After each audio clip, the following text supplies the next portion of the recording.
নদীর এক পার যেমন ভাঙে, অন্যদিকে তখন জেগে ওঠে সৃষ্টি সুখের উল্লাসে। ছাত্র নির্বাচনে নয়াদিল্লির জওহরলাল বিশ্ববিদ্যালয় চত্বর লালে লাল হয়ে যাওয়া কি তেমনই কোনো ইঙ্গিত দেয়? গোটা দেশে ভোটের রাজনীতিতে বামপন্থা কিছুটা হলেও ব্যাকফুটে। 34 বছরের রেকর্ড শাসনের পর এখন বাংলায় লাল পার্টির শূন্যতা। বামপন্থার সঙ্গে প্রায় সমার্থক হয়ে যাওয়া ত্রিপুরাতেও ক্ষমতাচ্যুত তারা। এমন অবস্থায় জেগে ওঠা কিনা খোদ রাজধানীর বুকে, একেবারে বিজেপির গড়ে আরএসএস এর ছাত্র সংগঠন এভিবিপিকে 4-0 হারিয়ে লাল ঝান্ডা উন্নত রাখল বামপন্থী ছাত্র সংগঠনের জোট। জেএনইউ এর 4 গুরুত্বপূর্ণ পদেই জয়ী বাম জোট। আবারও শূন্য হাতে ফিরতে হচ্ছে এবিভিপিকে। এক ঝলকে দেখে নেওয়া যাক জেএনইউ এর ছাত্র সংসদ নির্বাচনে কোন পদে কারা জিতলেন। প্রেসিডেন্ট পদে এবিভিপির বিকাশ পটেলকে 400-র বেশি ভোটে হারিয়েছেন বাম জোটের প্রার্থী অদিতি মিশ্র। ভাইস প্রেসিডেন্ট পদে 1000+ ভোটে এবিভিপিকে উড়িয়ে ক্ষমতা দখল করলেন কে গোপিকা।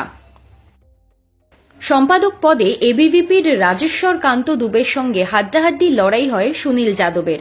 শেষ পর্যন্ত 100-র বেশি ভোটে জিতলেন বাম প্রার্থী। যুগ্ম সম্পাদক পদে জয়ী বাম জোটের প্রার্থী দানিশ আলী। ঐতিহ্যবাহী এই ছাত্র সংসদ নির্বাচনে এবার ভোট পড়েছিল 67%। সেন্ট্রাল প্যানেলের 4টি পদের জন্য মোট প্রার্থীর সংখ্যা ছিল 20 জন, ভোটারের সংখ্যা ছিল 9000-এর বেশি। মাসখানেক আগে আরএসএস এর ছাত্র সংগঠন অখিল ভারতীয় বিদ্যার্থী পরিষদ বা এবিভিপি কিছু ডালপালা মেলেছিল, এখন আবার লাল স্রোত। তবে জেএনইউ ক্যাম্পাসে লালে লাল হয়ে যাওয়ার নেপথ্যে মূলত বাম জোট বলেই মনে করছে রাজনৈতিক মহলের একাংশ। 7 মাস আগে বাম ছাত্র সংগঠনগুলি জোট ভেঙে গিয়েছিল। প্রার্থী দেওয়ার বিষয়ে নিজেদের অবস্থানে অনড় ছিল তারা, যার খেসারত দিতে হয়েছিল। কিন্তু এবার এআইএসএ, এসএফআই এবং ডিএসএফ জোট করতেই বাজিমাত। দীর্ঘদিন পশ্চিমবাংলার অধিকাংশ কলেজের ছাত্র ভোট স্থগিত রয়েছে। নির্বাচন হলে সেখানেও কি দেখা যাবে একই ছবি? এ প্রশ্নের পাশাপাশি অন্য প্রশ্নও উঠছে, তা হল দিল্লির ছাত্র ভোটের সাফল্য কি বড়দের ভোটেও রণনীতি তৈরিতেও প্রভাব ফেলবে?